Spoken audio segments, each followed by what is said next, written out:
Hello, नमस्कार. कसे आहात तुम्ही सगळे? तर हा आहे भुलेश्वरचा पार्ट 2 ज्याच्यामध्ये ना मी तुम्हाला मंदिराच्या आतमधली साईड दाखवत आहे. तर मंदिराच्या आतमध्ये ना असं छोटं विठ्ठल रखुमाईचं देखील मंदिर होतं. तर हे बघा आतमधून किती छान आहे मंदिर. खूप छान वाटत होतं, खूप प्रसन्न वाटत होतं.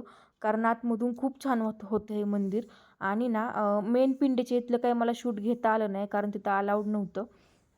हे बघा इथून आहे ना मंदिराच्या बाहेर पडण्यासाठीचा रस्ता आहे.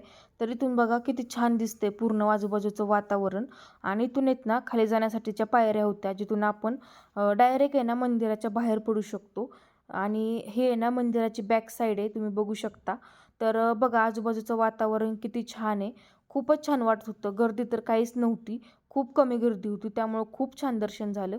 तुम्हाला जर माझे व्हिडिओज आवडत असतील तर लाईक करा, शेअर करा, कमेंट करा. भेटूयात नवीन व्हिडिओमध्ये. तोपर्यंत बाय. काळजी घ्या.